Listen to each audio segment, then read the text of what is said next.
All righty. Well, yeah, let's get started here. I know people will start making their way through as they come back from lunch, but greetings, warm welcome to everyone, and thanks for joining today's seminar, co-hosted by the BC Landscape and Nursery Association and the Invasive Species Council of BC.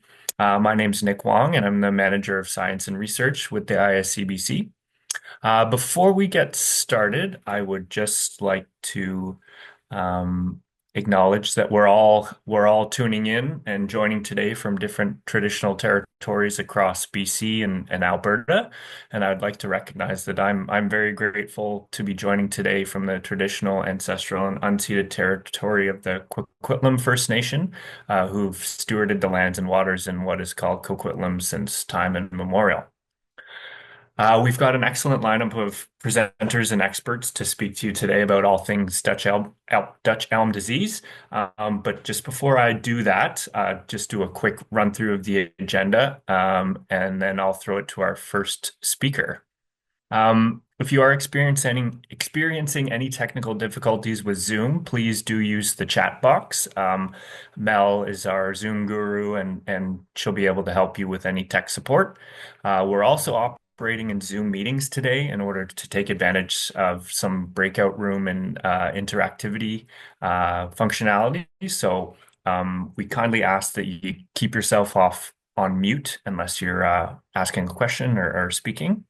If we do run out of time to address all the questions throughout the presentations, or if you have specific questions, especially during the recorded presentation, we'll share all the questions and get answers back via email and share them back to you. This is being recorded, and it will be hosted on our YouTube, so that can be shared with all of our networks and to those out there.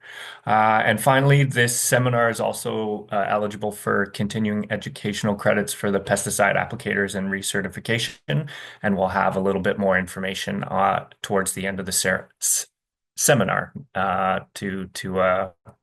on how you get those. So just a quick run through the introduction now. I'll throw it next to our co-hosts and Edie Kareen from the BCLNA. Next, we'll be joined by Andrea Saunders from CFIA. We'll have a recorded presentation on some ongoing research by Dr. Richard Hamlin from UBC. We'll have a quick bio break, and then come back with Janet from Stop DED Alberta. We'll throw it to Graham Gielens from the BC Ministry of Transport and Transit. And finally, from the BC Ministry of Agriculture and Food, Tracy Heppelizer. And then we'll have a short facilitated session at the end. So yeah, this is enough speaking on my end, and I will throw it away to Kareen. Thanks, Nick. Really appreciate that. As Nick said, I'm the executive director for the BC Landscape and Nursery Association. We've been around for over 70 years, and we represent roughly about 500 nurseries in the province, as well as landscape professionals and independent garden centers. So I'm kind of here to give that industry perspective of Dutch elm disease. So I thought I'd start with, why do nurseries grow elm trees? And then we'll go into, what would the establishment of Dutch elm disease in BC mean for the industry? So nurseries in BC grow elm trees because they're highly valued for municipal plantings, large-scale landscapes, and streetscapes. They're prized for that lovely broad canopy, their aesthetic form, and their resilience, because they're really good at withstanding kind of urban stresses like pollution and compacted soils. They also are a good alternative to ash trees, which are also now under pressure from emerald ash borer in many areas and has been detected in BC as well. So they also provide a diversified options from the widespread use of maple. So a more diverse canopy is healthier for the ecosystem and for the city. They also provide us a variety of native and pollinator-friendly insects, support, and so contribute to that biodiversity.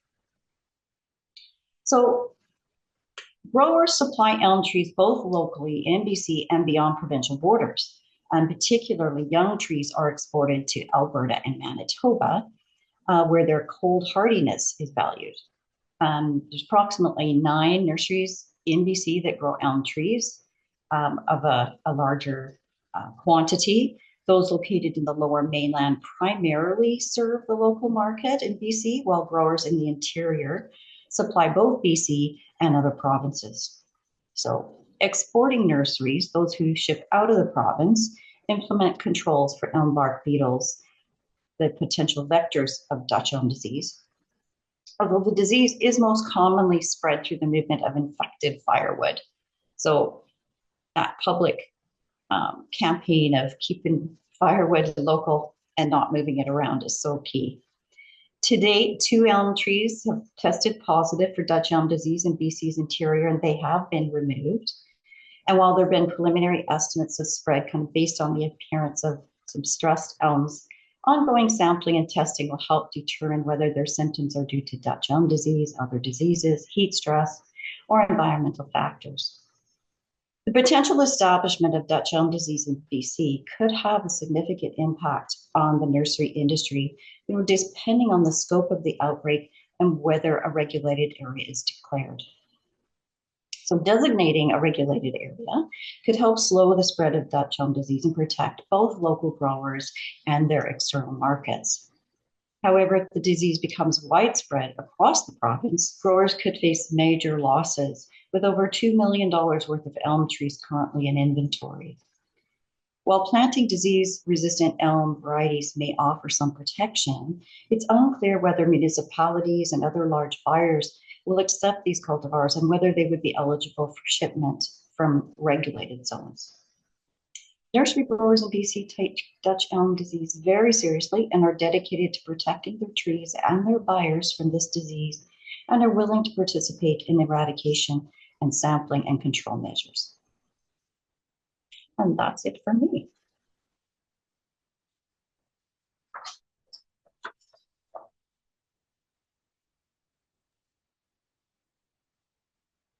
Thank you so much, Kareen. I'm very sorry I didn't give your bio in my intro. Am I able to do that now? Sure. Sure. Yeah, very sorry about that. So, in addition to being the executive director of BCLNA, Kareen is a professional agrologist and agriculture economist. She's the co-chair of the BC Plant Protection Advisory Committee's Dutch Elm Disease Technical Advisory Committee. That's a mouthful. And chairs of the Industry Dutch Elm Disease Working Group as well.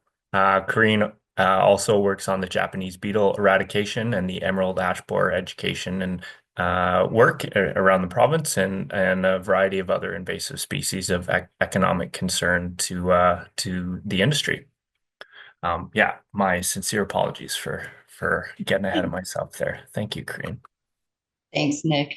All righty. So yes, our next presenter today is Andrea Saunders from the CFIA, who's the acting operations specialist in plant health.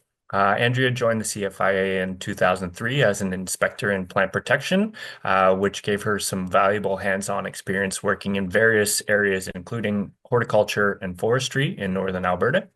In 2008, she took on the role as the regional program officer, where she supported inspection staff with surveys, and that included tree health assessments, outreach work, and collaboration with stakeholders, such as the Society to Prevent Dutch Elm Disease, Stop DED, with Landscape Alberta, and other government departments.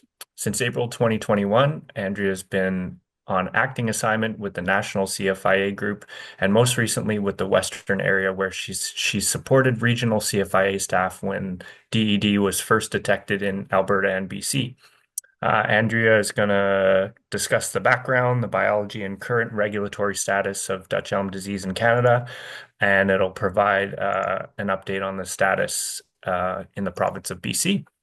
Very, very fortunate to have Andrea with us today. And please take it away, Andrea. Okay, can you guys see my screen? Yep, we see it. Yeah. Okay. Awesome. Okay. Let me just get set up here. Okay, thank you so much for inviting me. I'm very happy to be here. Elm trees are very dear to my heart. I live in Edmonton, Alberta, and we still have lots of lovely elms in Edmonton.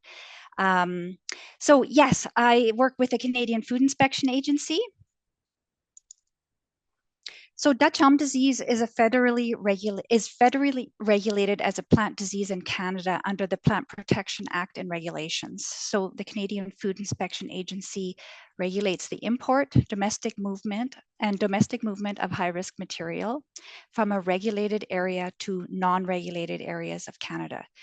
So high-risk materials would include all elm propagative material such as nursery stock.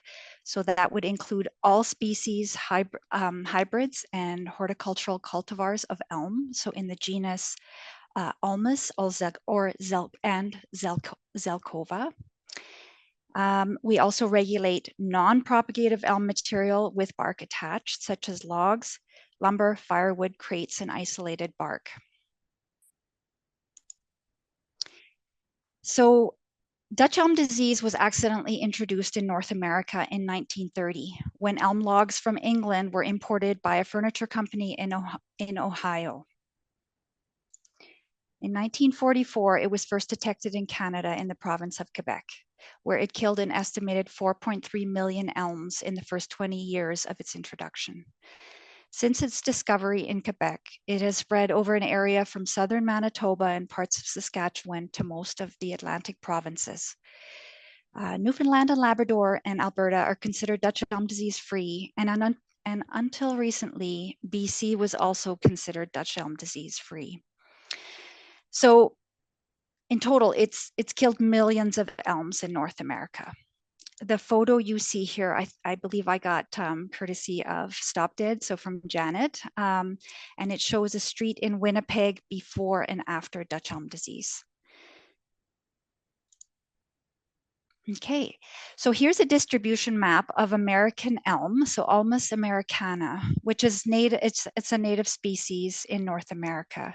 Given its historic wide distribution in central and eastern Canada and United States, you can see why the introduction of Dutch elm disease has had such a devastating impact on natural forest stands. Although you can see here, its natural range does not extend into Alberta and BC, it is still a significant tree species in these provinces because it has been widely planted, particularly in urban centers and parks, and as Karina had mentioned, due to its desirable ornamental characteristics, as you can see in that photo there. Also very important to note again is that BC produces and supplies most of the elm nursery stock for Dutch elm disease-free areas of Canada. So Siberian elm, Ulmus palmila, hope I said that right, which you guys are likely very familiar with in BC, is not native to North America. In fact, it's highly invasive in BC. So Siberian elm is thought to be resistant to Dutch elm disease. So they may still harbor the disease, but spread from an infected tree is much less likely since the pathogen does not spread via the vasculature and tends to be more contained in one area of the tree. So Dutch elm disease is caused by actually 3 species of fungi. In our regulations, we list 2, so Ophiostoma ulmi and Ophiostoma novo-ulmi. So the fungus clogs the elm tree's water conducting system, causing leaves to wilt. Susceptible elm species that are infected usually die within 1 or 2 seasons, and all North American elms are susceptible. So how does the fungus move from one tree to another? There's 2 main ways, but I will mention a third as well. So first, there are 3 beetles, which we call vectors, that can move from an infected tree to a healthy tree, carrying the fungus with them as they go. So the 3 species are the smaller European elm bark beetle, Sculitis multistriatus, and then there's also the banded elm bark beetle, Sculitis shrevrui, and then the native elm bark beetle, Hylargorpinus rufipus. So these three beetles are known to be present in the province of BC. So the second way that it's spread is through root grafts between diseased and healthy elm trees. So that's the second way. And then the third way would also be if there's pruning that's being done on a diseased tree and that equipment is not disinfected between cuts, that could also spread the disease because the fungal spores could be in the sap.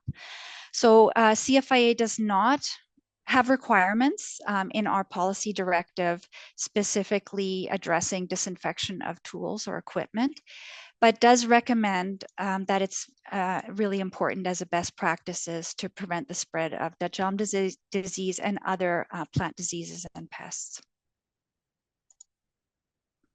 So very briefly, elm bark beetles, how is it spread? So elm bark beetles breed in the inner bark of cut, diseased, or otherwise weakened elm trees or stems.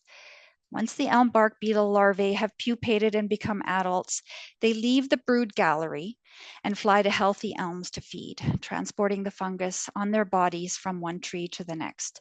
So wounds on elm trees will attract beetles in the spring and summer.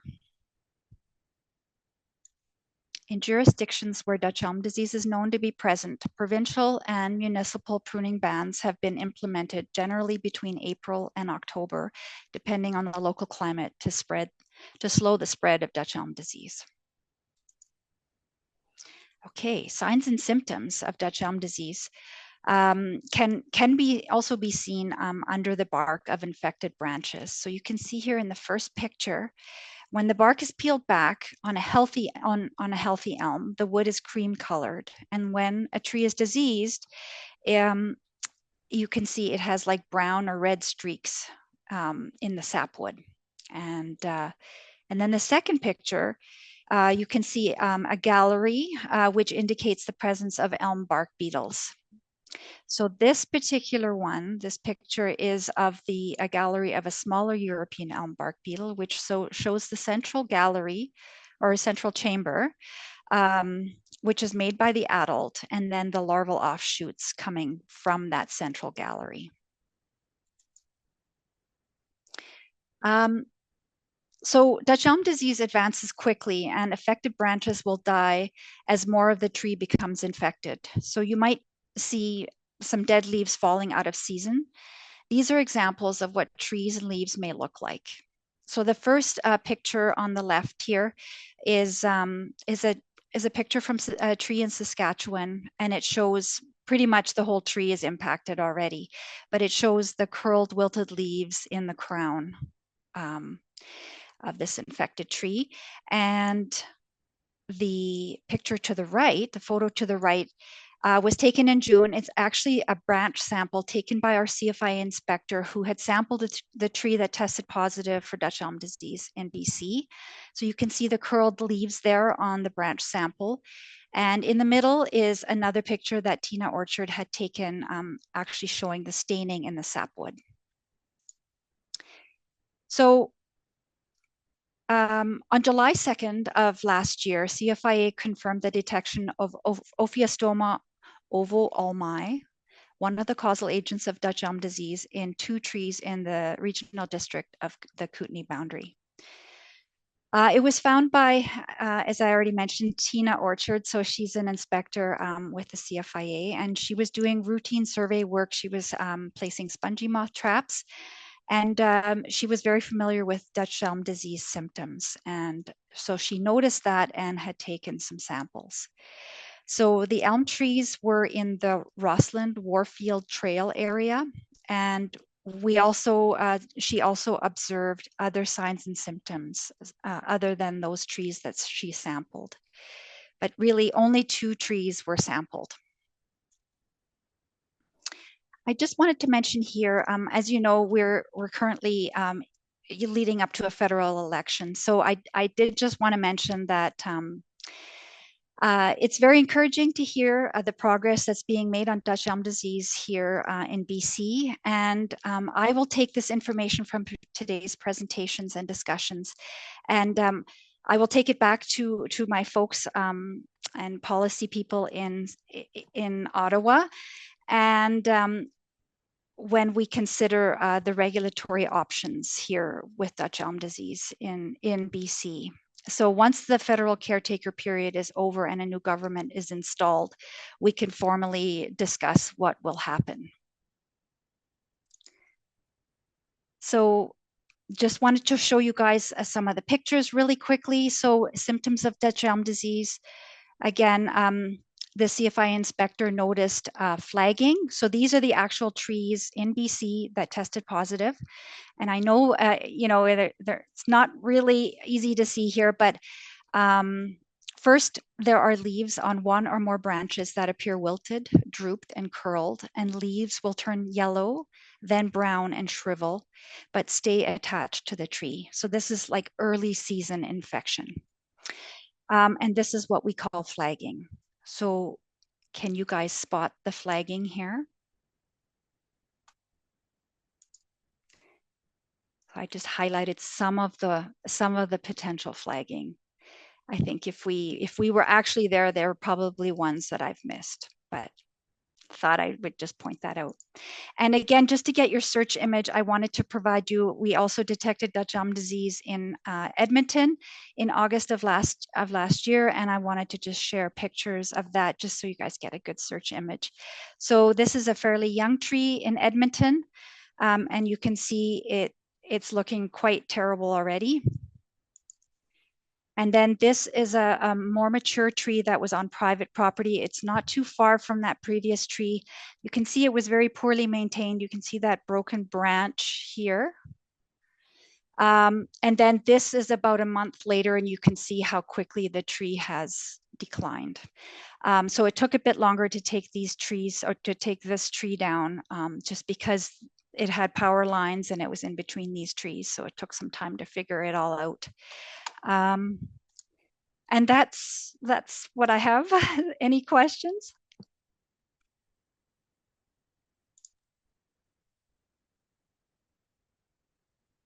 Thanks very much, Andrea.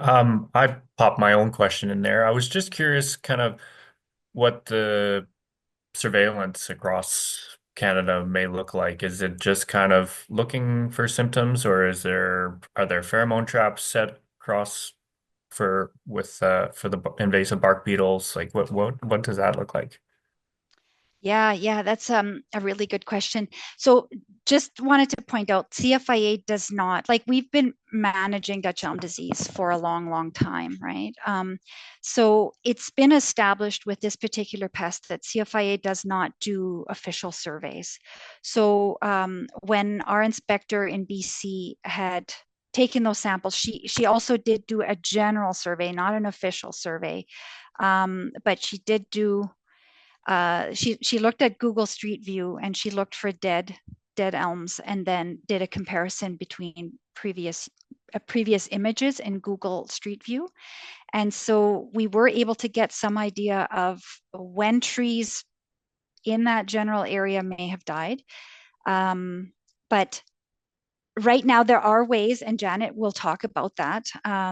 There are ways to monitor for the beetles. But the key thing to remember is that, you know, you need to have the fungus. You may have the vectors in the area, but if you don't have the fungus, even looking for the beetles is a good tool. But yeah, it's that you have to confirm through visual observations of the trees to determine if those trees have Dutch elm disease. I hope that answers your question. Oh, you're on mute.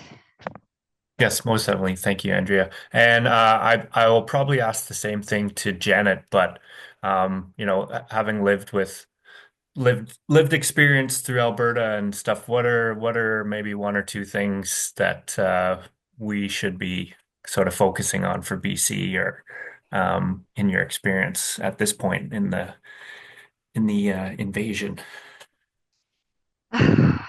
That's a good question. Or You is that mean, too hard?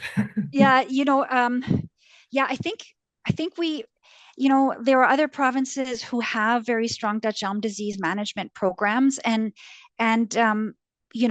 I know Tracy has talked to different provinces, so I think this workshop is really excellent to try and figure out the approach for BC. I think BC is perhaps in a unique situation, so I don't really want to say that it has to be done a certain way.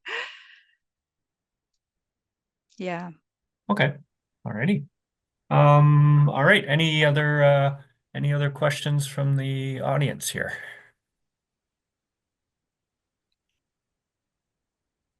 No? Okay. Well, yeah, thank you very much, Andrea. And as you Oh, can, all of you can see there, her email's there if you want to reach out. Thank you so much. thank you. All righty. Our next presenter is very sorry he was unable to make it in the end, but thanks to technology, we can still have him present to us. So I'll just give a little intro while Mel's setting up the recording. But yeah, we're very lucky to have Dr. Richard Hamlin from UBC's Department of Forest and Conservation Sciences, where he works on pressing forest health issues such as invasive pathogens and pests, and climate change. He's developed tools for pathogen detection and novel genomic approaches for pathogen surveillance as well.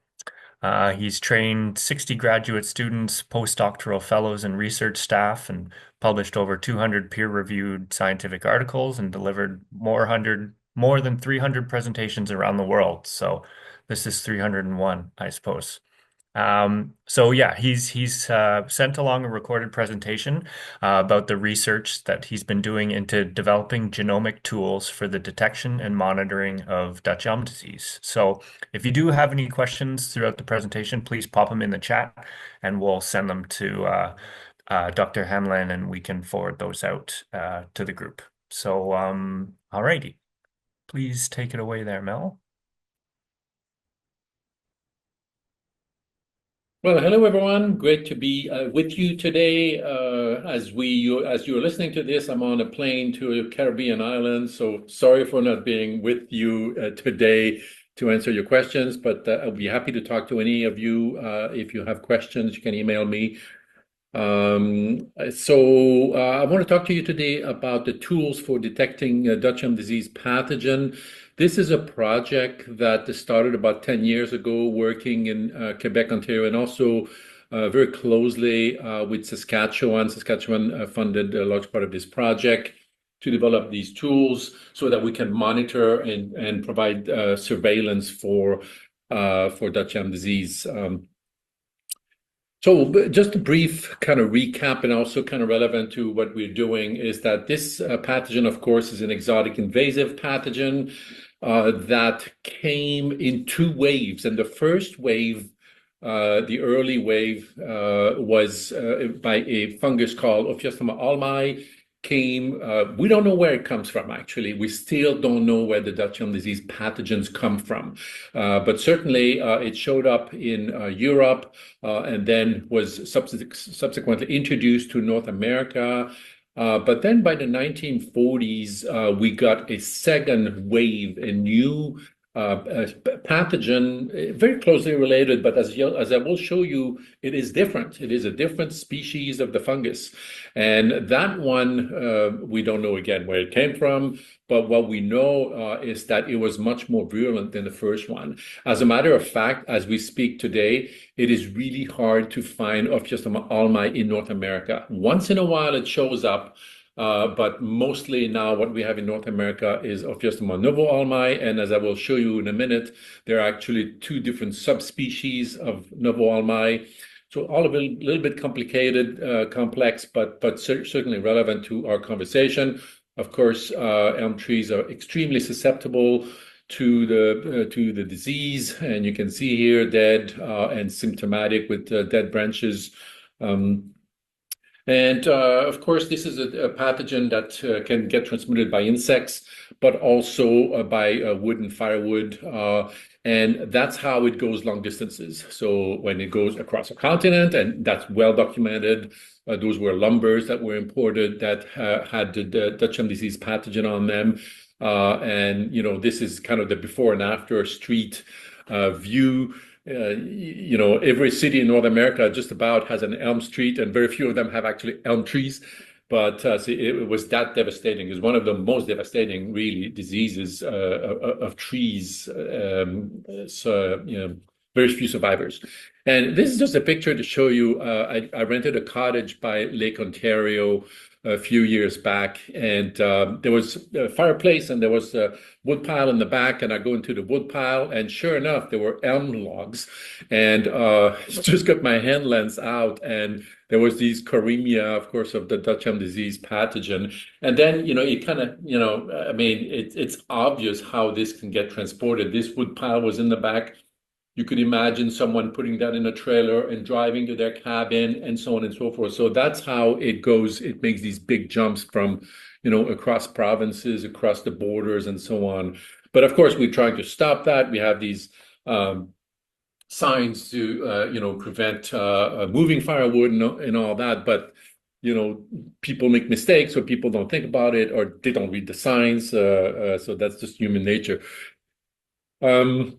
Now, one really important thing, and that's what we've been working with Saskatchewan, with the Ministry of Environment in Saskatchewan, we've been working on, they have been actually working for years on surveying the Dutch elm disease and removing the trees that are infected to prevent the spread, because the spread is still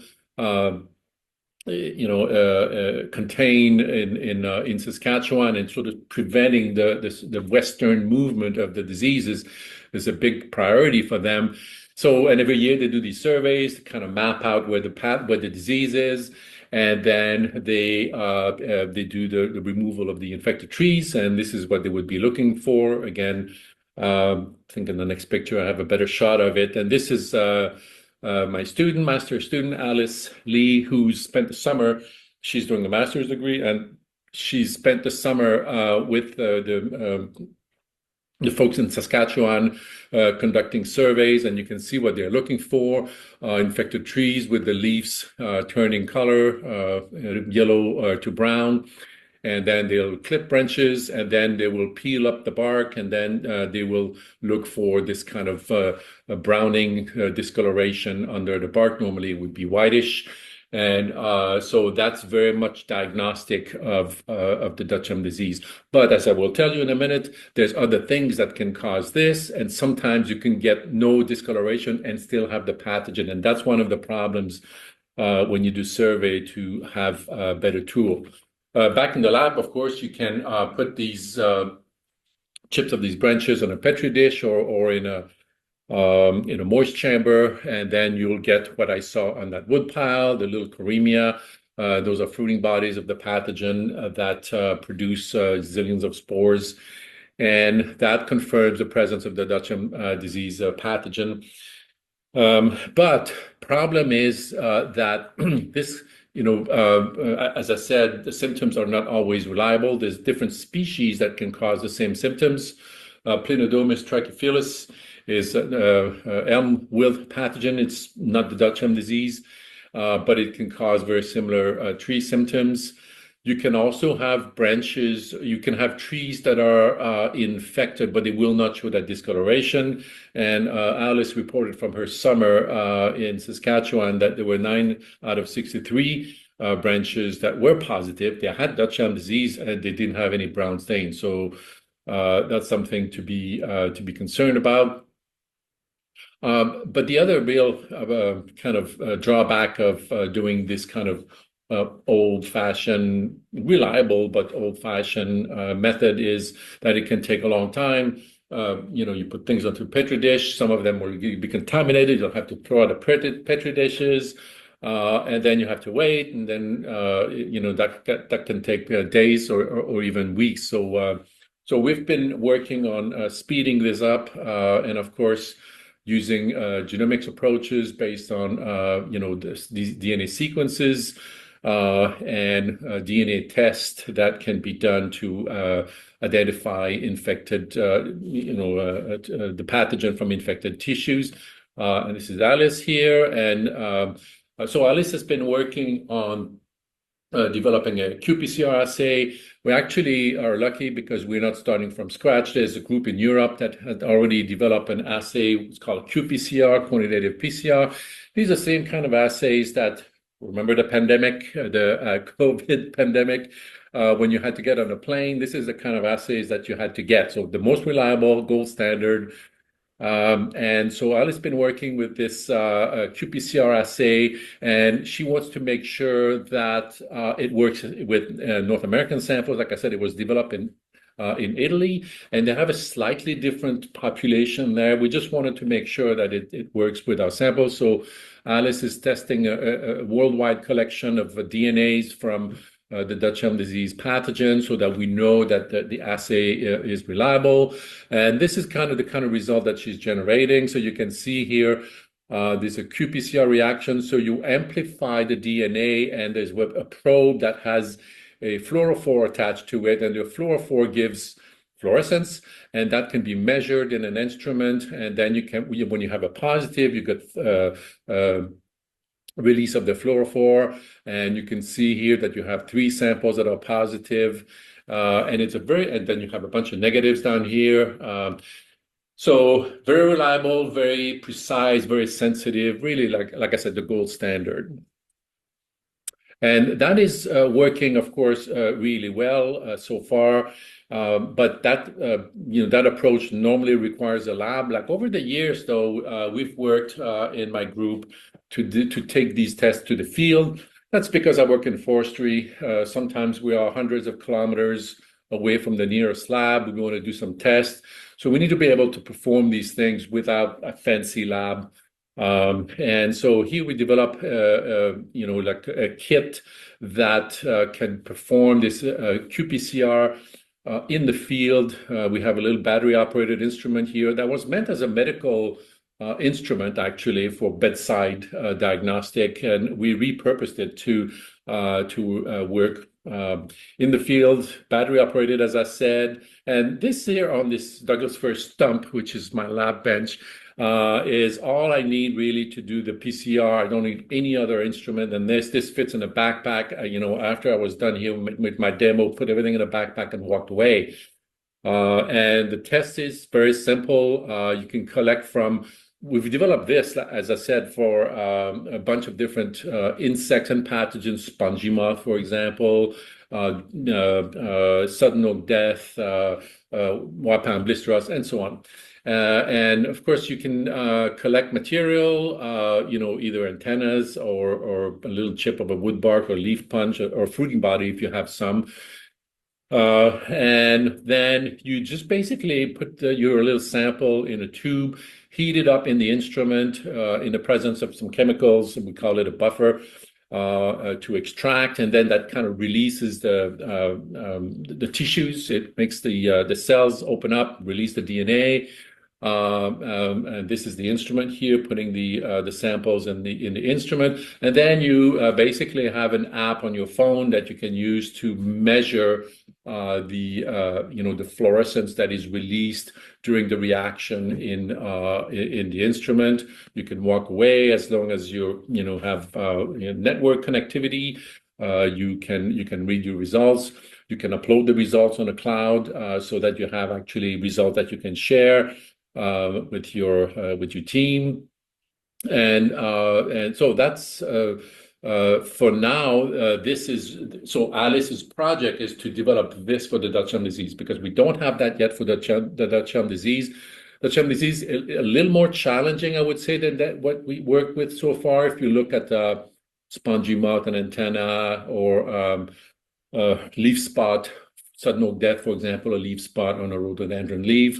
Those are pretty straightforward, but here we're talking about woody tissues, and woody tissue is always more complicated to extract DNA from. So that's a challenge that Alice is working on for her master's. Oh, by the way, Alice is supposed to be online, so you can always ask her questions if you have questions. But we want to go one step further, because the PCR, it still takes about over an hour, maybe an hour and a half to run a reaction. So it's not that quick. It's not instantaneous. But there's a type of assays that's called lamp loop mediated isothermal amplification that's much more rapid. And we've been working with folks in Saskatchewan at Agriculture Canada to develop one of those lamp assay for Dutch Elm disease. And again, Alice tested that last summer, and the 3 samples here that were positive showed you before, also positive with the lamp assay. So it looks to be working. The problem, and that's a common problem with these lamp assays, is they tend to be prone to false positive. So samples that don't have anything, in this case, a sample with, without the Dutch Elm disease pathogen comes out as a positive. It's not as bad as false negative. The false negative, you have the presence of the pathogen, but you didn't detect it. So that's kind of bad. You leave, an infected tree behind. But the false positive, it's annoying, but it makes you destroy a tree that wouldn't have been destroyed otherwise. So it's not quite as bad, but still, we want to improve that, and so we're going to compare these qPCR with the lamp assay and pick the one that is the best, that provide the best performance.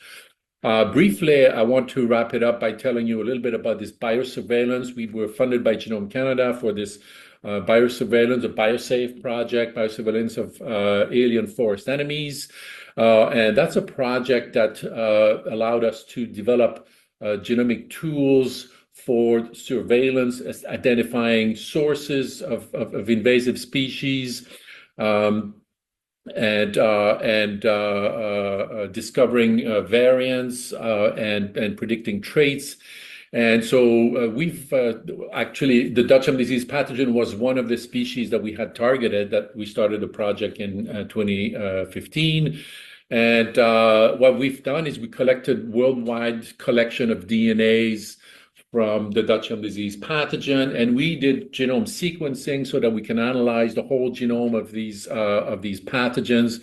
And this is the kind of results that we are looking at. As I was telling you, there's different species that are quite different. This is a phylogenetic tree that shows the relationship amongst samples, and you can see that the Ophiostoma ulmi here in blue is quite different from the rest. And then we have these Americana that are present in North America, and then this novo-ulmi, the European novo-ulmi that's present. This one here is present only in Europe.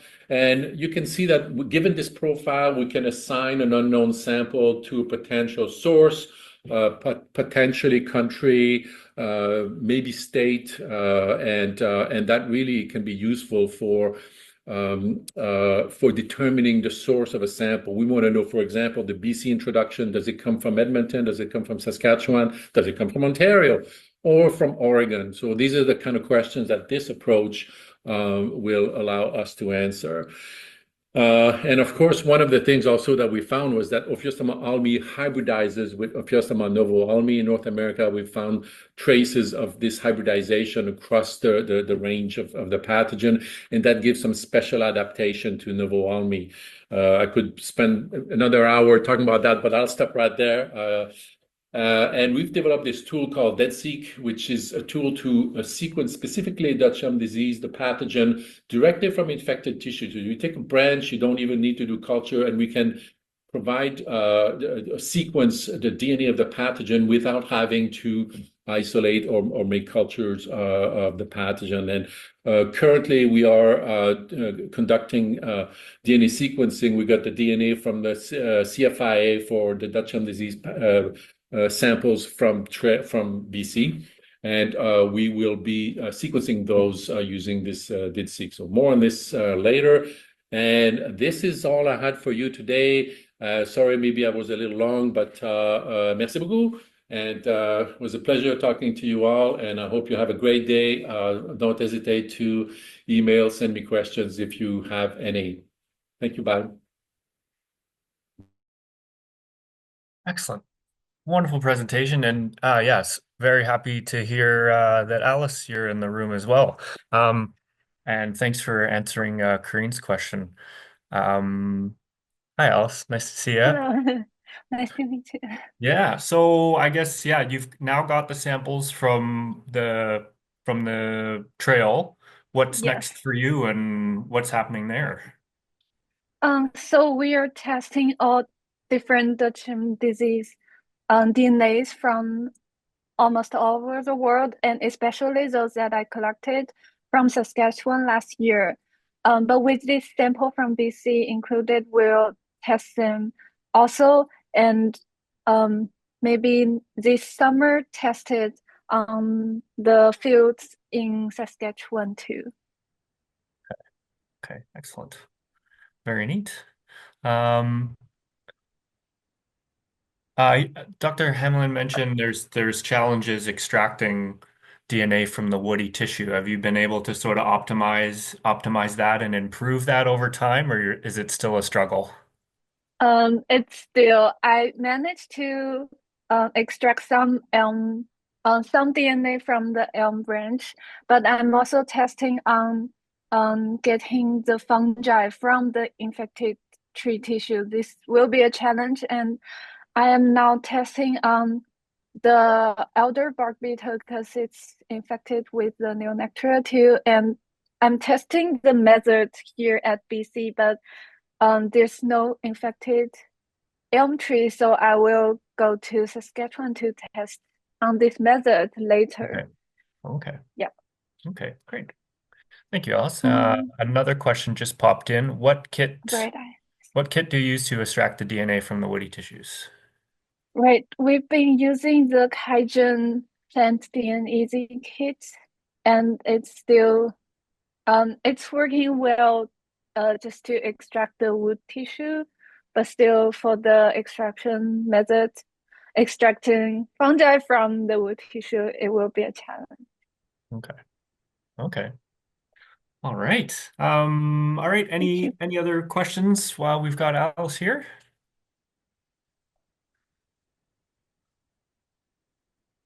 All right. Well, if anything comes up, do pop them in the chat. We're going to take a quick bio break. We're a couple minutes over, but yeah, we'll get back here for 12:55, and we'll be hearing from Janet from Stop DED Alberta. Alrighty. Welcome back, everyone.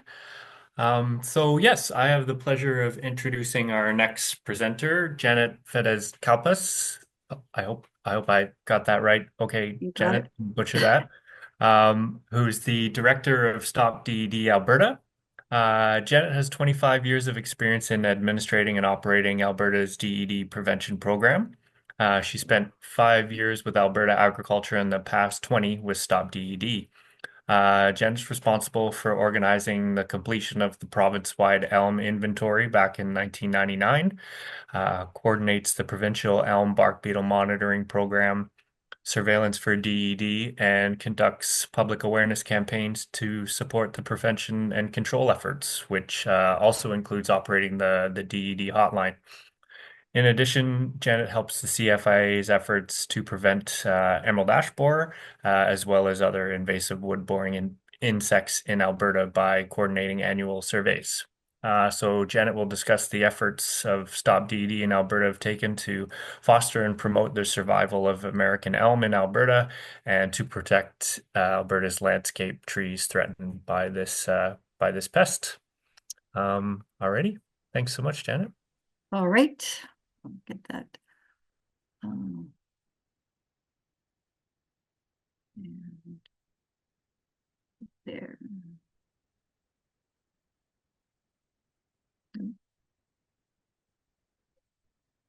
Well, you got me there? Yep, looking good. Okay. So yeah, thanks for inviting me. I'm kind of excited to tell you what we're doing in Alberta when it comes to prevention of Dutch elm disease and other invasive tree insects. So Stop Dead, we're a nonprofit organization that administers and operates the Alberta DED Prevention and Management Program. Our mandate is to foster and promote the survival of American elms in Alberta and to protect Alberta's landscape trees threatened by pests with emphasis on the invasive alien species. An ad hoc group was formed in 1975 when DED was first discovered in Manitoba. And at that time, it consisted of mainly provincial and municipal representatives. And then the society grew and had more people that were interested in joining, and it was then incorporated in 1999. We run a full provincial integrated DED prevention program. All these components we feel are really important to be included in a prevention program. So we monitor for the elm bark beetles. We do DED surveillance and reporting. We do the testing. We'll have the lab in Edmonton do the testing for suspect DED samples. Elmwood is confiscated at the Alberta-Montana crossing. Firewood bins, we have the firewood bins at all the crossings. Highway signage, public awareness, we have a Stop Dead hotline. We had an inventory done, and I spent a lot of time forming partnerships with like-minded organizations. We try and support research when we have extra funding. We have a DED prevention control measures in place, and we do have a DED response plan. For the monitoring of the elm bark beetles, there's 122 municipalities in the province that we have traps in. I organized for Stop Dead 68 municipalities. All the cities, the larger cities, when we first did the inventory in 99, we formed satellite communities around the larger cities who all agreed that they would take care of those municipalities. Stop Dead supplies the traps for those, and those cities then make sure that they're placed and do all the inspection of those traps. And then we also have traps up in 20 nurseries, 37 parks, and all five of the US-Canadian borders, we have traps up there. We do the surveillance and reporting. So the first sign of DED symptoms is to be reported to the local authority, to ag fieldmen and municipalities, or they can phone the hotline, and then I will make sure that the ag fieldmen and municipalities are aware of it. Sample is then taken and sent to the Alberta Agriculture and Irrigation Alberta Plant Health Lab. And instructions on how to take a proper sample can be found on our website. So we direct the person to there, and they get the sample taken and sent to the lab. We have the elm firewood confiscation program. So we have firewood is confiscated all the five Alberta and Montana borders by the Canadian Border Service Agency. I spend time, I try and stop in there at least once a year to talk to the agencies, and they have so many things that they have to be dealing with at the borders, but I always find that it helps just to poke my nose in there, say hi. And we also have the firewood bins at all those borders, and then they will call us if those bins are full. The Stop Dead hires a contractor to empty all those bins. We have a firewood trailer that Stop Dead has bought. We keep that at Chief Mountain. They pick that up. They go through all the borders, collect all the firewood, and have it disposed of. We have a close working relationship with one of the Hutterite family colonies in southern Alberta, not too far from Coots. So all the wood is brought there and burnt on site. Then we also have a firewood bin at the Dunmore Vehicle Inspection Site alongside with the boat inspection site. This is a program that we want to expand this year. There's more boat inspection sites that are being put up throughout the province, and it's a nice working relationship having somebody there that if they're inspecting a boat, they see firewood maybe in their vehicle, they ask them, it is a volunteer program there, but we ask them if they will put the wood in the firewood bin. They have brochures that they can give to the tourists. And 9 times out of 10, probably more, people won't realize that they have elm wood and they'll throw it in the bin for us. And the one that's at Dunmore is maintained and emptied by the City of Medicine Hat. Then we also do a lot of public awareness. I get articles together that I supply to all the municipalities that they are welcome to put into their local papers and on their social media. We have signage up We have posters and brochures and banners that are all available to municipalities throughout the province. If they have a trade show that they want to use some of this stuff, they can just contact me and I'll get it to them and they can use it at their trade show. We also have signs up at all the borders at the 21 major highways coming into the province from Saskatchewan, BC, and Montana.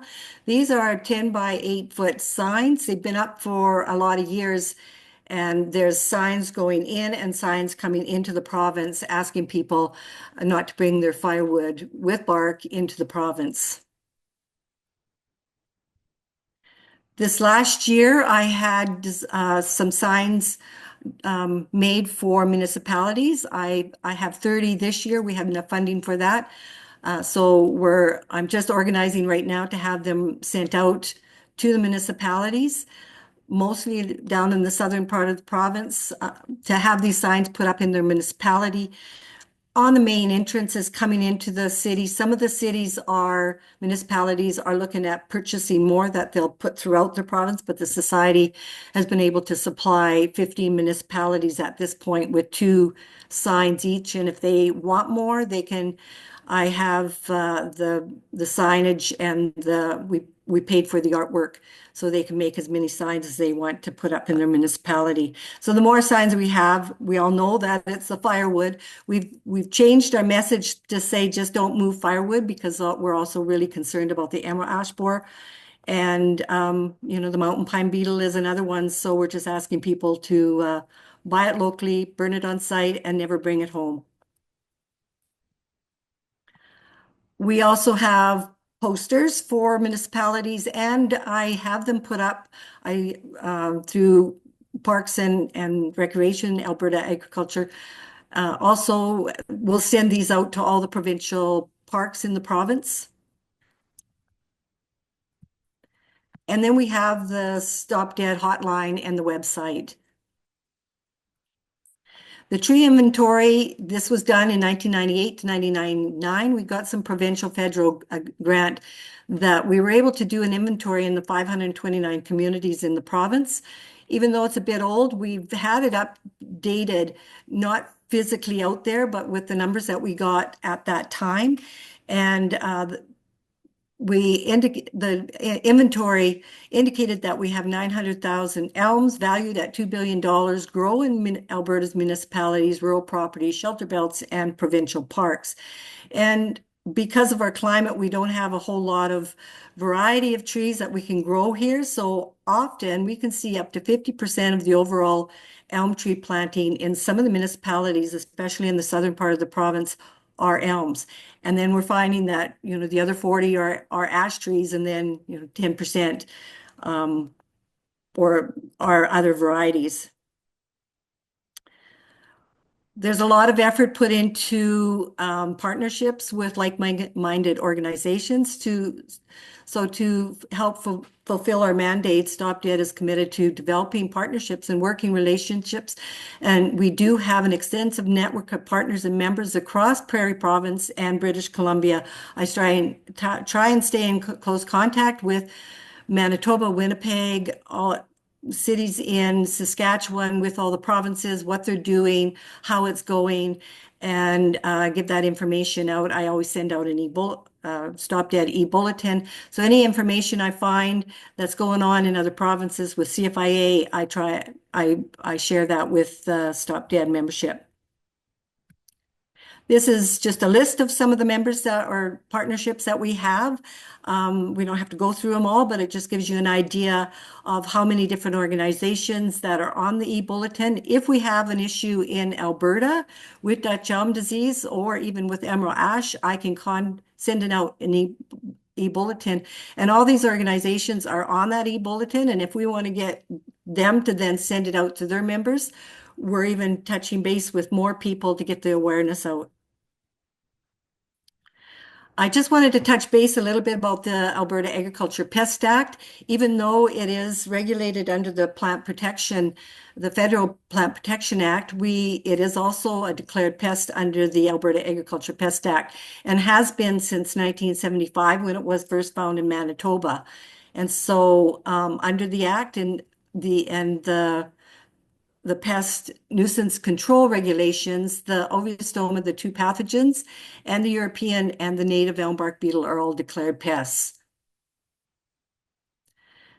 The APA is administered by the Alberta Minister of Agriculture and Irrigation, and all the municipalities, counties, and MDs in the province of Alberta have the responsibility. They've been given that responsibility by Alberta Ministry and authority to prevent and control Dutch elm disease. So it is their responsibility to enforce the Act. And under the Act, we do have the DED prevention control measures, which can be enforced. The good thing about having the measures as a separate document is that we can change those without having to go into the Act, and those are then regulations or control measures that once they're put into the control form, they are enforceable. Under the prevention measures, there's a whole list of things that are included that can be then enforced. So the elm pruning ban, we can enforce elm pruning ban, prevention pruning if we feel that there's a tree that's really got a lot of deadwood in it. Not so much enforced, but it is something that we can do. DD confirmation, elm tree removal, wood disposal, wood storage, elm chipping, and the document has an explanation for each of these and goes in more detail. So the elm tree removal, this is taken out of the prevention measures, is when an elm tree has been tested positive for the tree must be removed immediately and properly disposed of. The trunk must also be properly treated, and prompt removal of the infected trees is an imperative first step in slowing down the spread of Dutch elm disease to eliminate EBB and breeding material, remove all dead and dying trees, and an elm tree can be removed at any time of the year as long as it is immediately disposed of. And elm tree removal means to remove the trunk and all other parts of the tree, including the stump. Elm tree disposal, it cannot be stored or transported unless en route to the closest elmwood disposal site. All elmwood must be properly disposed of immediately by either burning or burying to a minimum depth of 25 centimeters. And these are all things that are explained in the prevention measures on how to deal with elmwood that is being pruned. And if it's just being pruned, it cannot be stored during the at any time. And then if it is infected with Dutch elm disease, it can't be chipped. We've had 3 cases of Dutch elm disease in Alberta through all these years. And the first was in 1998 when we were actually doing the inventory. And we found a tree in Wainwright, which is 200 kilometers southeast of Edmonton. It was a 70-year-old tree. It was the only tree in the backyard. One of the people that were on the crew doing the inventory spotted it, was really familiar. It had worked in Winnipeg. And so a sample was taken, and sure enough, it was Dutch elm disease. So it was removed. It was diagnosed, or sample was taken on the 2nd, and by July 28th, it was removed. And for the remainder of 1998 season to 2001, additional pheromone traps were placed throughout the municipality, but no beetles were found, which was really quite interesting. But the people that were living there had known some people or had relatives in Tisdale, Saskatchewan. And when I talked to them, they had actually brought wood back from there. They had thrown it under this tree, and he was using it for their fireplace. And it would have been, the beetles would have been in that wood and with the fungus. So fortunately, we didn't find any more. We did a 2-kilometer, Stop Dead did a 2-kilometer radius of Wainwright, inspected all the trees within the town at that time. And we didn't find, there was no other samples that tested positive for DED. In 2020, we had 2 trees in Lethbridge. Again, we feel that it was firewood that brought them in. July 9th, the suspect samples were taken from 2 boulevard trees. August 13th, the positive report from Alberta Plant Health Lab, and both trees were removed by August 21st. And whenever there's a sample that's taken in Alberta, it does have to be verified by CFIA. So August 25th, they did verify it as being Dutch elm disease, so the city could make a public announcement. The trees were dying so fast that they didn't want to wait for CFI's verification of the samples, so they just took the trees out because they were public trees. And so that was dealt with. And so eradicate efforts were successful in the city of Lethbridge, and they continue to monitor for the elm bark beetles and survey the elm trees for DD symptoms every year. And they were before too, so they do have a really good prevention program. And all the larger cities in the province do have their own prevention programs that they do all the components that we have for prevention. Then in 2024, the 5 trees in Edmonton were found. And Edmonton has 90,000 elm trees just growing within the city. So it was quite devastating to find that. And it's so much further north than finding it in Lethbridge and Wainwright, which Wainwright is on the way from Saskatchewan. So this was quite a surprise. And so August 4th, there were 4 trees identified to be infected with DED, but one of the the city of Edmonton staff had found a tree just shortly before this that was completely dead. And that's what caught her eye. And when she started looking around, she started seeing that there was other trees that were infected. So they took samples. And by the end of August, all 4 trees were removed and disposed of as per the provincial Dutch elm disease prevention and control measures. And elms, then the city went a step further, and elms within 20 meters of these trees were also removed as a precaution against the disease having spread, because this disease can be spread by root grafts. And talking to Winnipeg, when they have a tree on a boulevard like this that has Dutch elm disease, they immediately remove the tree on either side because they've been finding through the years that they have to remove them anyway because it's already spread to those trees that move so fast. So this will be interesting. There'll be there's surveillance and monitoring were intensified in the region of the positive trees. And so for 2025, because this was later in the season, they're going to have all hands on deck monitoring this area, going through all the trees in the city and try and be on top of it. So there are approximately 50 to 60 city elm trees between the positive trees. And so that's a real big concern because whether, those beetles had spread to those other trees that are in that area already, because we're lucky the symptoms show up so quickly, they'll be able to tell in the spring once those leaves are on the trees if there's any infection going on and take samples of those trees immediately. So it's 30 plus last fall, 30 plus additional trees with wilt symptoms were submitted to the lab and all came back negative. And several trees with high levels of decline have been removed even though they did not test positive. So they're just trying to be as proactive as possible. And since all the provincial and federal DD requirements have been followed, Alberta is still considered DD free at this point. The city of Edmonton will be doing extensive surveillance for DD and monitoring for DD in the following year. Sorry to interrupt, Janet. I'll have to ask you to summarize here just to keep us on time here. Okay, so just this is the last sort of thing. We have a response plan in place for the province, which is really important to know what your responsibilities are. And our funding comes from SCAP and from Alberta, Landscape Alberta gives us funding, membership, and casino funds. So thank you. Thank you so much, Janet. Sorry for interrupting you there. No, that's fine.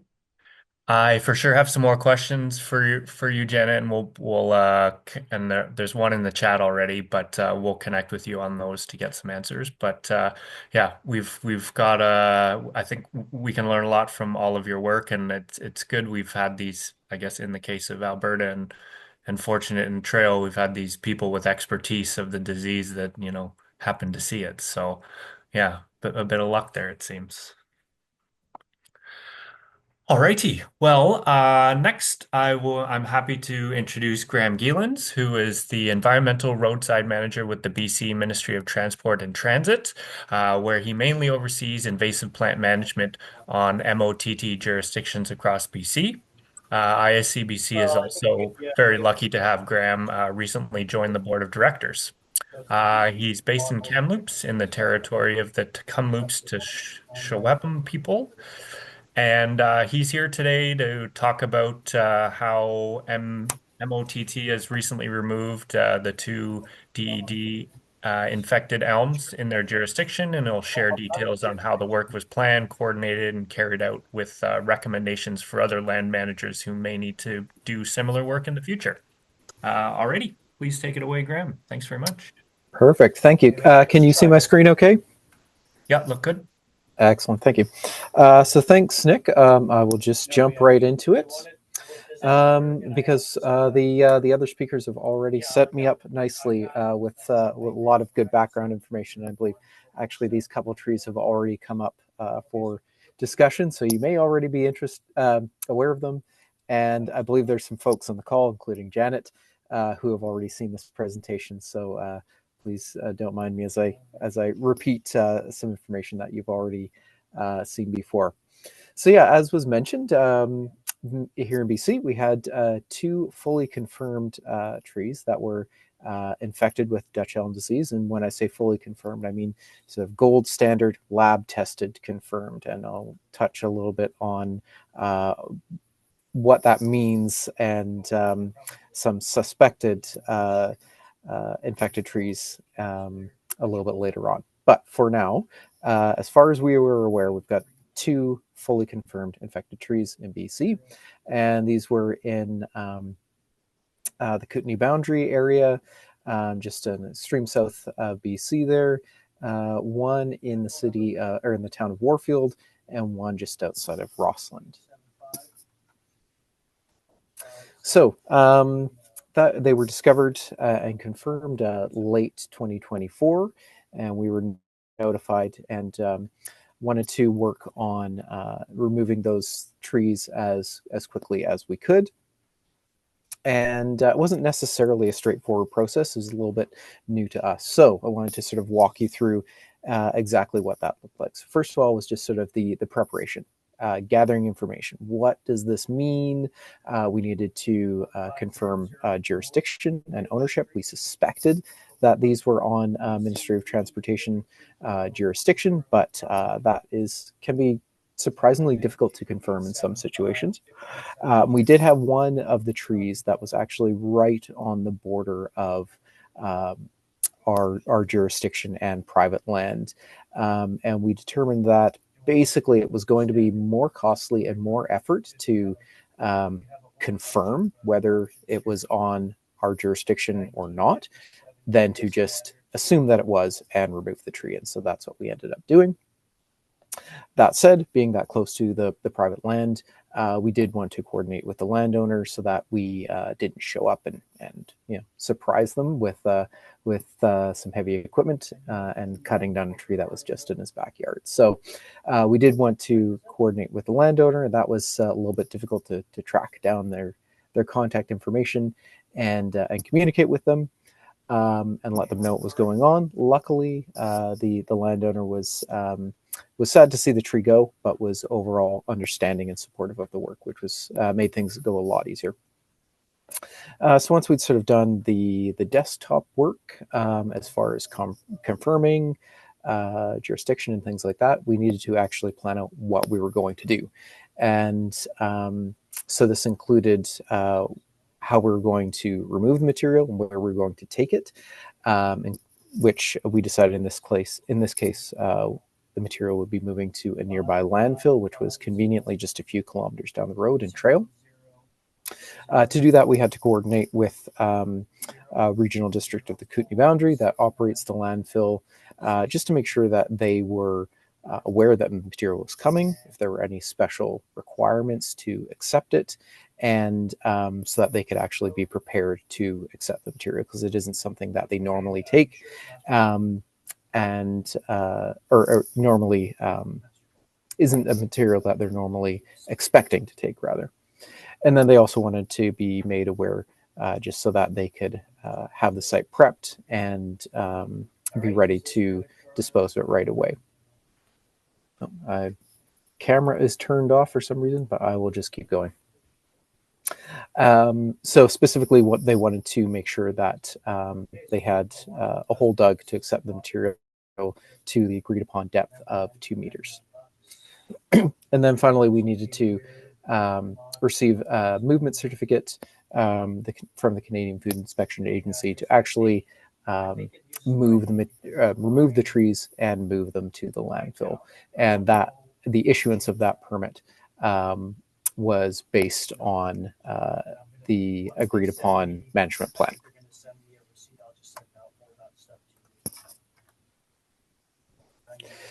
So we'll get into a couple pictures in a second here, but just sort of overall, we had 2 different sites with pretty different issues. So first of all, the trees at the Warfield site were small, easily removed.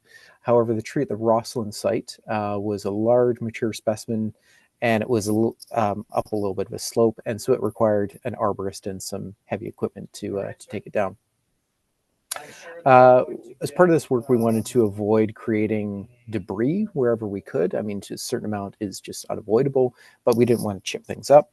We didn't want to create a lot of sawdust and things like that. So when we were removing the trees, we cut them into large logs or rounds, tried to keep the material as large as possible, and then loaded it into a gravel truck. Now, obviously, if you're using or if you're leaving material in very large chunks, that's not something that you can easily lift by hand. So then we needed to bring in an excavator to actually pick that up and load it up into the truck. When we were actually moving the material, even though we were just moving it a few kilometers, we did want to make sure that there wasn't a chance for anything to blow out of the back of the truck and potentially spread to plants on the side of the road. So we did make sure it was covered in transit. And then after the work was completed, all the equipment was decontaminated with a 70% alcohol solution that was just sprayed on with a hand sprayer. We did discuss other options for decontamination, including bleach. However, bleach can be quite harmful to steel, and that's something we wanted to avoid when we're using the spraying down the equipment. So we decided to go with the alcohol solution instead. So a few pictures now. This is the small clump of trees, or we didn't really know if it was all connected and representing multiple trees, or if it's just a multi-stemmed single plant. At the end of the day, didn't really matter to us. We were just taking the whole thing out. So this was the small one at the Warfield site. I should say this is just a Google Street View image. You can already see in that picture a little bit of browning and flagging on some of the leaves at the top. Of course, we were carrying out this work just recently, in the last month or so, so obviously it had no leaves at the time. This is what it looked like when the crews went to manage it. This is just a photo of them actually removing the tree and cutting the plant as close to the ground as possible. And then this is the large mature tree at Rossland. Again, you can see some of the flagging leaves at the top there, starting to turn brown. This is just in the process of actually removing it.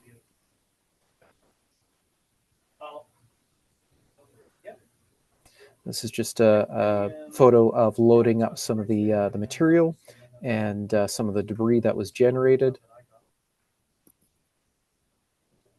Again, you can see this one was a little bit more complex, required heavy equipment. We actually had to close a lane to traffic as well. Just another picture from a different angle of the site conditions. This one seems to have a little more. And just a picture of the stump that was left behind at this one. So you can see it was quite a large tree. And I will touch on the importance of the stump in just a second here. And then this is the disposal at the landfill. As I said, they had pre-dug a 2-meter deep hole, and it was able to be just covered with the trash that was in the landfill already. No special material needed to cover it. Yeah, you too. Thank you. Bye-bye. So a little bit about some of the challenges and next steps that we encountered, or challenges that we encountered in the next steps. So I mentioned the stump. Well, the initial plan was to use a stump grinder to remove the stump to a depth of 10 centimeters. However, we just didn't have one available. So we did have to leave the stumps behind. We tried to cut them as low to the ground as possible, but even still, that's not quite adequate. So we are following up with a herbicide treatment of the stump. This will hopefully kill the roots and prevent the plants from sprouting back. For the larger tree, because it was immediately adjacent to private land, we have worked with the private landowner to discuss some remediation of the site, and we're looking at doing some replanting at that location. So there's some coordination cost involved in that as well. And then overall for the work, it did require quite a bit of planning and coordination just for what was essentially, 1.5 days of work. And the cost is not insignificant. This was about $15,000 all put together. Now, obviously, it's something that could scale, and the cost per removal, cost per tree to remove, could be reduced if you were doing a larger project. But still, it's not insignificant. As I mentioned, we did have a large amount of debris that was generated, especially with the larger tree, and that needs to be removed and can be difficult to manage as well. And then, speaking of the material, disposal is something that you need to consider. We were lucky that we had a landfill nearby. However, that may not always be the case when you're doing this kind of work. And especially if you've got a large amount of material to dispose of, that might not be something that the landfill can accept. It might just be too much for them. And in fact, in working with the RDKB in this case, they did mention that, they could accommodate accepting this material this time, but if we were looking at removing, many trees, that they just wouldn't be able to. A few other considerations. So as I mentioned, these are the 2 known and fully confirmed infected trees in BC. And so we remove them out of an abundance of caution at this time. That said, based on diagnostics and some symptoms in other plants, we do kind of expect that Dutch elm disease is much more widespread in the area. So we do need to keep that in mind. That said, we are working with some of our partners to identify potentially infected trees in the area, and also share information with the industry. Basically, we want to have as many people as possible know about Dutch elm disease, what it is, and report any potentially symptomatic trees to us, so that we can follow up with testing and get a better idea of whether it's more widespread. One thing to consider as well is just how the industry will respond to this. I'm not an expert in landscaping, but I have read that because Siberian elm is much more resistant to Dutch elm disease than American elm, that there has been some hybridization of the 2 species to create. That does concern me, because Siberian elm is actually, as I believe Andrea mentioned, it is invasive in BC and is very aggressive. It's very common along our roadsides, especially in the southern interior of BC. So I do have some concerns about planting even hybrids of those 2 species. Like I said, scaling up this type of removal process to sort of a large-scale program, it would be extremely costly. And if Dutch elm disease is truly as widespread as some of the preliminary observations may indicate, I do think we need to temper our expectations as to how that affect our response versus, potentially sort of a removal program compared to a regulated area.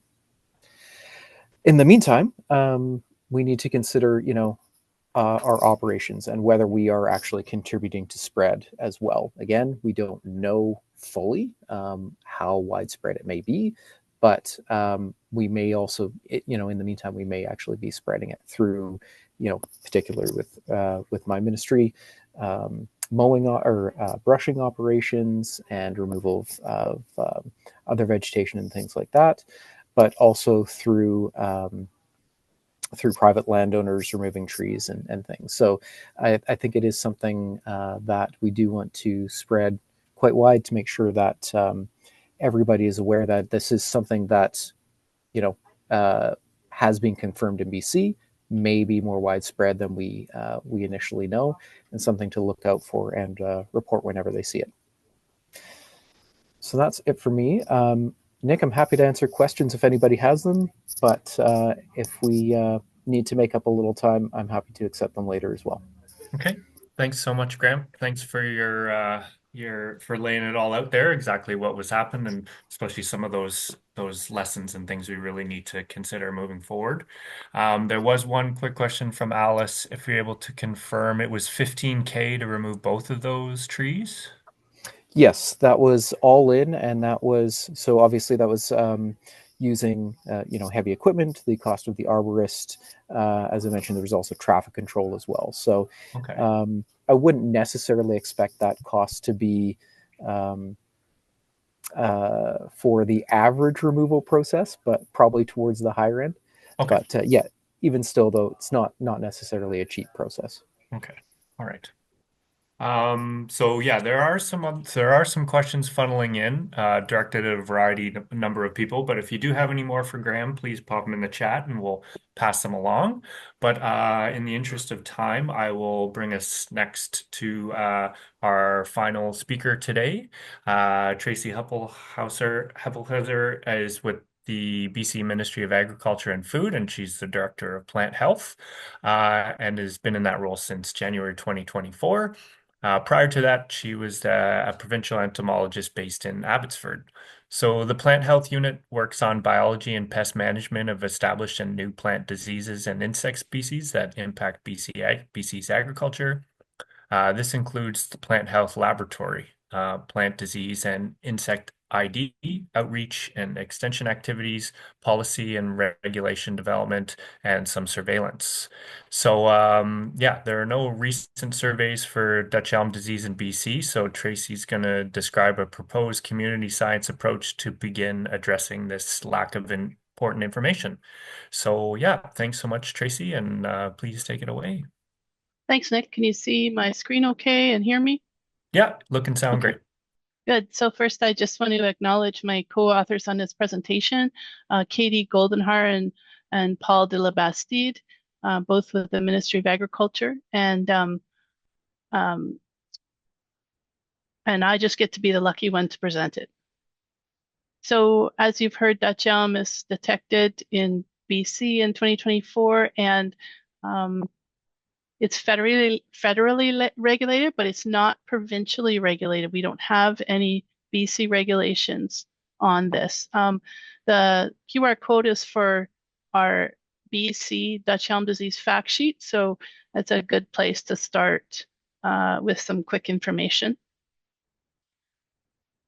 Graham talked about his 2 trees that he's removed, and we've been fortunate that we haven't found DED before 2024, and our status allows us to be able to, or allows our growers to be able to ship, as Corrine mentioned, and it also ensures we have our beautiful street trees intact, at least at this point. The disease is unfortunately in Washington and many other parts of North America, so we are a bit of an island here, remaining free from this disease, but it's an important distinction that we have in our province. So as a result of our freedom from the disease, we have like no surveillance data on the distribution in BC or even where it's been shown to be free from. So, we need data on surveillance to show this distribution, and that'll help with the regulatory decision making. And so I am proposing a community science approach to start in 2025 and continue annually. I think it'll take a few years to gather the information across the province, but I think it's an important start. So who should submit samples in this community science initiative? Any practitioner who knows or cares about their trees. So that could be city, town, municipal staff, or arborists, consultants, anyone who manages landscapes or tree health. And where should you take the samples from? So anywhere where there has been rapid decline or death of American elms, if you know your trees or you know the landscape you work on, you'll be able to see that change as it happens quite quickly. And I would say that any region of BC should be looked at. At this point, of course, it's very far in the southeast of the province only, but it'll be important to look throughout the province in any city or town or park or anywhere where anyone has interest in elm trees and where the elm trees are located.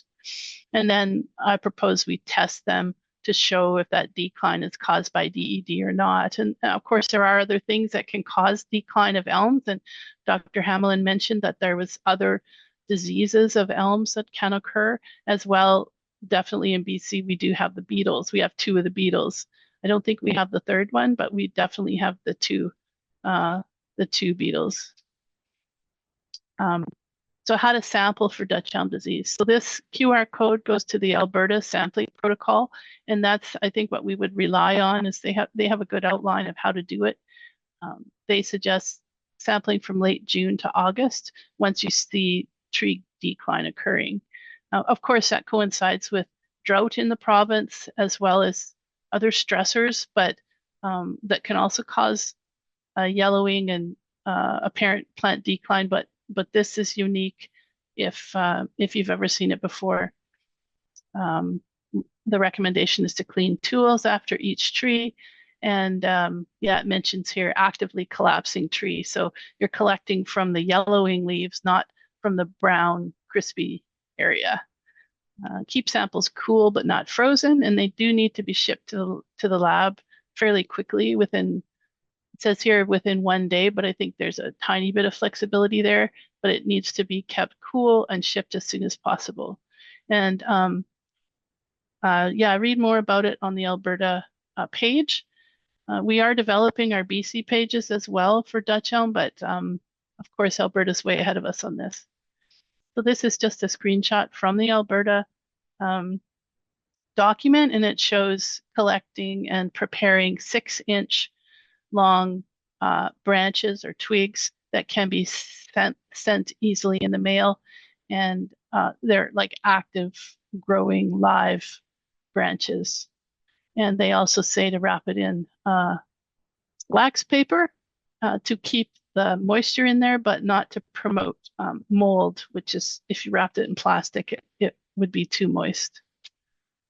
So where to send the samples? To the provincial BC Plant Health Lab here in Abbotsford. And what I'm proposing is that we'll test them here. There'll be no cost. Whoever's shipping them will cover the cost of submission.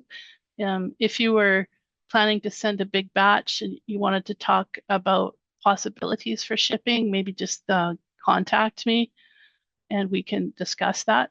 Of course, if we do find positives, we would share that with CFIA because that is a requirement of the federal act. But the negatives, we'd let you know if it was negative as well. And so, of course, it'll just start to build the knowledge and awareness about the health of our elm trees in the province. And I think this will definitely give us the information that we need. So the QR code goes to our sample submission form for the provincial BC lab here in Abbotsford. And I'll just show you a little bit about that form. So this is what the form looks like. It includes, or the information we would need is the submitter, so submitted by, it's just contact information so that you can get your information. And the grower name or the landowner name isn't as important, but we definitely need to know where it's from, the city, town, municipality, because we're wanting to generate some distribution information. Tree location on property. This is kind of nice to have. Is it on a fence line? Is it in the front yard? Is it in a field? Is it on the roadside? And you can, include a map or coordinates is helpful. An approximate tree size. The suggestion is diameter at breast height. And is it a single stem or multi-stemmed tree? And for example, and if I was writing this form, I might say, tree foliage is how I would describe what I'm seeing. Tree foliage is collapsing, yellowing, dying. And my question is it caused by Dutch elm disease? There's a bunch of other check boxes and stuff on the form that you would see. And if they're relevant and useful, then check them. If not, it becomes really apparent that it's for DED. And you can see here at the bottom of the form, you would check off invasive alien species just to, confirm that it's Dutch elm disease you're looking for. And this is a toll-free number, and we run government hours 8:30 to 4:30 Monday to Friday, but the toll-free number is there too if you have further questions. So I just want to mention elm disposal best practices. So the survey isn't about disposal. It's probably good to just remember and think about this when you're doing your tree management or tree health checks. So the province, because we don't have a reg, we can't enforce tree removal, but we, of course, strongly recommend following best management practices. So that is remove trees as soon as it's suspected or confirmed. You don't have to wait till after the pruning ban expires in the fall to do that if you have a suspect. And then dispose of wood immediately by burning or burying, as Graham talked about, and don't store that wood. As Dr. Hamlin said, the disease survives under the bark for sort of an infinite amount of time because it does act as a saprophyte there.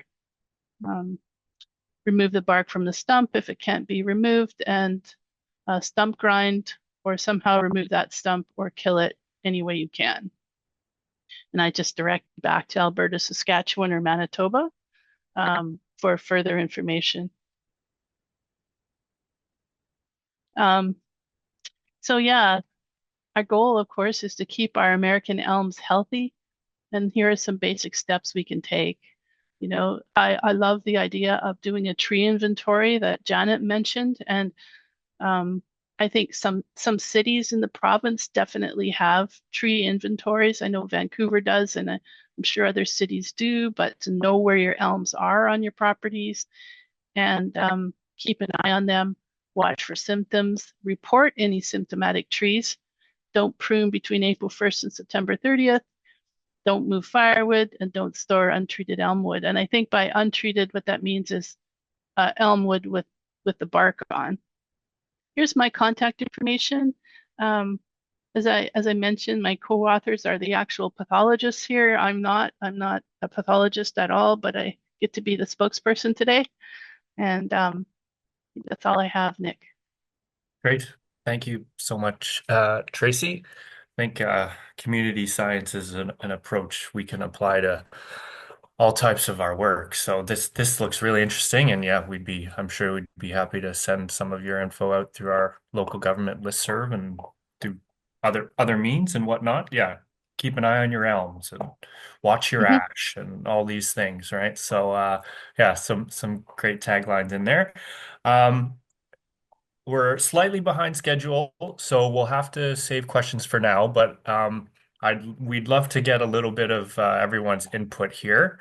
I think originally we planned to do breakout groups, but I think we can just keep the group together here just to capture some responses to a couple of questions, and then we have 3 quick polls we'd love to run past everyone. So yeah, do my best to get us through here in the next 13 minutes. So I will share my screen, and what will happen next is there'll be a variety of questions.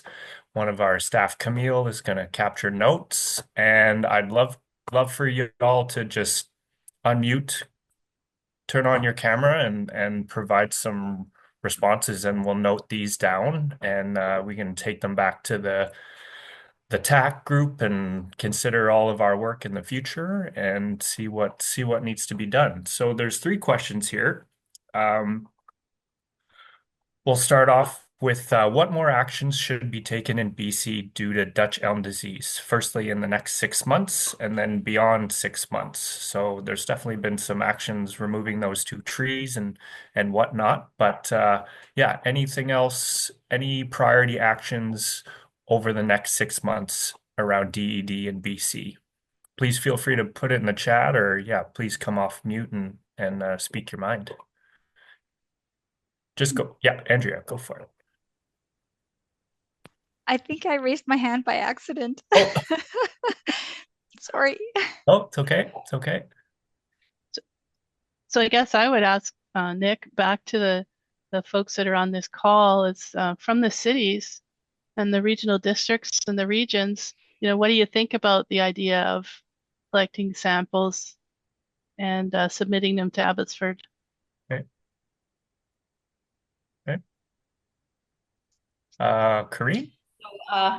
Corinne here with Andrea's name because I had to come off because I couldn't see the slides, and when I went back in, I used Andrea's link, so we have Andrea doubled. I guess, to me, I think the next 6 months we really need to think about getting some kind of the surveillance going, some community surveillance, but we might need to do some other little bit more structured and intensive might be the wrong word, but selective surveillance in the region just to get a better handle, and could maybe supplement the community science piece. I would say the key audiences would be, Okay, sorry. Can we save that one, Corinne? Can we come back to? Are we just doing 2? one question at a time? Yeah. Okay. Sorry. Gotcha. Okay. So yeah, beyond the 6 months, I think, really, we just have to see what that extent is, what it's looking like, what the regulated area, I think we do need to see a regulated area within the 6 months. That's, and then beyond the 6 months, we're going to have to keep at least, if we can't get that kind of surveillance going, we're going to at least have to do some kind of program around our growers just to protect them and their trees. Okay. Sounds good. Yeah, I think Tracy, it's been mentioned a couple times, a municipal inventory, private land and public lands will be a good idea to get a grasp on. Anything else there? Yeah, if I could just jump in, based on our experience with other federally regulated species that cross jurisdictions, non-plant species like whirling disease and others, where we're kind of in a similar situation where we're in the process of trying to manage and contain while also in a little bit of an information vacuum. I think it's also important to consider what the potential outcomes of further testing and how that could affect our response, right? So that will help determine where the testing should occur and what kind of testing we should do, right? So for example, if we've got very widespread but sparse infestations sort of in a few communities and only a few trees, that will be different from a very localized and intense infestation or distribution. So yeah, it's as we're putting together any kind of monitoring program, I think it is important to keep in mind exactly how that will affect our response plan. Okay, thank you, Graham. Gail? So Graham, picking up on what you said earlier, it was a complicated process to get the two trees removed, and recognizing we like had 6 months, and it sounds like Edmonton got them out in a month. They've got probably systems and processes in place. I'm wondering for BC, two actions. One of them, if it's not already done, is document the process that would apply in BC, like learn from what you just did, Graham. So we got plan A, plan B, let's document it and get that agreed to while we're doing the survey. And the other second thing I would say, based on what Alberta said, is we have to go hard on firewood and stopping the movement of firewood. I think those are must do's. I don't know what the rest of you think. That's my thoughts. Yeah. Okay. Thank you, Gil.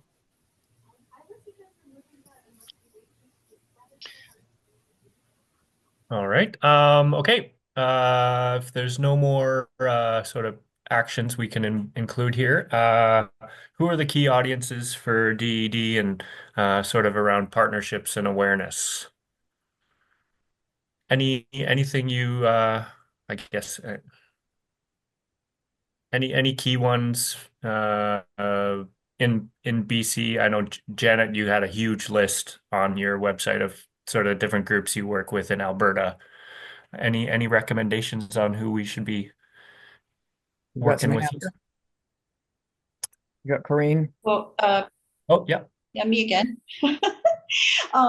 Yeah, so I mean, obviously, Ministry of Agriculture, because they're helping, with the testing and potentially UBC as well, and maybe Invasive Species Council and kind of maybe some coordination with some of the community groups, like, I mean, to help maybe put a little bit more.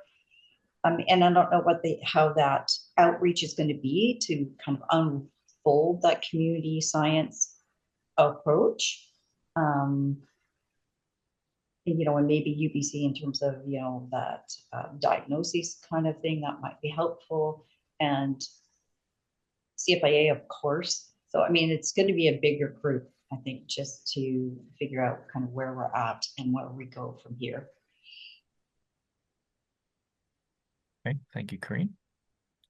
Tracy H. Yeah, I just wanted to comment on that. From a survey perspective, I think my first priority would be talking to all the cities, all the the communities, and saying, you have elm trees, monitor them.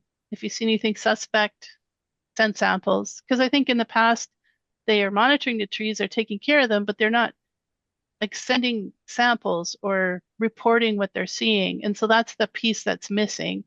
And I know there's networks of communities, and that I think one of them was mentioned today, but I really think those networks of communities need to see this session. And I know we have some folks on from the cities today, but more of them need to see it. Okay, I agree with you there, Tracy. Yeah. Yeah. All right, Mel, did you have your hand up? Yeah, just about key audience for awareness. Yeah, anyone who's involved in camping or any outdoor, like visiting outdoor stores, or even those in the gardening industry or who do gardening would be some key audiences worthwhile targeting, I would think. All right, good out from the outreach side there, Mel. Thanks very much. I don't see the hands up, but this is Janet. I was just, a lot of the information that we get in Alberta are from the general public. So they're the ones that are calling the hotline. They're the ones that are looking across the street. So I think it's really important to somehow get to that general public, like whether you do like have the municipalities put up like through their social media. Like there's a lot of ways through social media that you can get this information out and asking people to look at their elm trees, report symptoms. And so I think it's really, municipalities could maybe do a lot of that for you. Okay, great suggestions. Thank you, Janet. Any other last recommendations before I ask Mel to throw up a couple polls? No? Okay. Well, thank you for entertaining those questions there. Mel, I will stop. Oh, no, I don't need to stop sharing. Great, thank you. So yeah, on a scale of 1 to 5, how much did this meeting increase your knowledge on Dutch elm disease?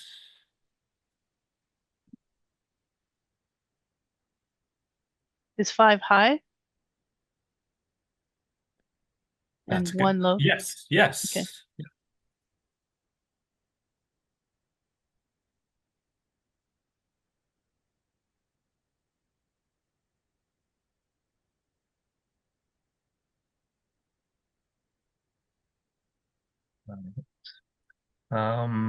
Question 2, people can keep answering, but on a scale of 1 to 5, how valuable did you find this seminar? And then number 3, please rank which of the following would be most valuable. 1 being least valuable, 5 being most. Sort of webinars, workshops, in-person versus hybrid, online resources, online training modules, in-person training workshops. What kind of things there? Just leave those questions rolling. If you are after some of those continuing educational credits, please do put in the chat your name, your email, and your certification number, and we will forward those along to those that are coordinating that.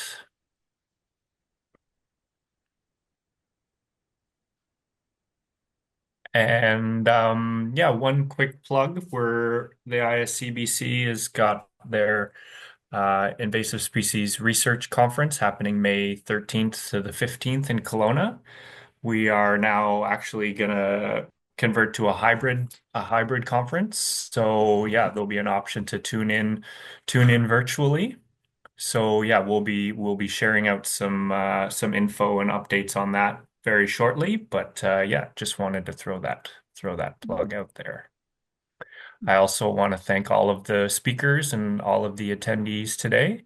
I certainly learned a lot. I did notice, yeah, there was a bunch of questions. I think saw one from Tracy, one from Dirk, one from you, Daniel. We'll make sure to get answers to those out, and we'll send them along to the team, to everyone here, along with the linked on YouTube to the recording of this session. So,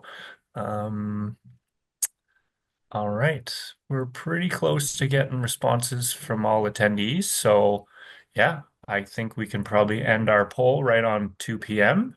And yeah, from the BCLNA and ISCBC, would like to thank all of you for joining today. And yeah, any final closing thoughts from yourself, Karine? Well, I just wanted to thank everybody for their presentations and for those who participated. And just wanted, maybe we should just leave it open for a couple more minutes just so people can, who are looking for those credits, can get their stuff into the chat. You bet. And then just a quick, on those that still have the questions, would we just circulate answers to those questions, or what are the plans to do with the questions in the chat? Yeah, we'll copy all of those, send them out to the speakers. We'll get the responses and then share them back with all the registrants for the seminar today. Thank you. Thank you. All right. Well, yeah, we'll leave this open for another 5 minutes or so, but yeah, thanks so much, everyone, and we'll see you next time.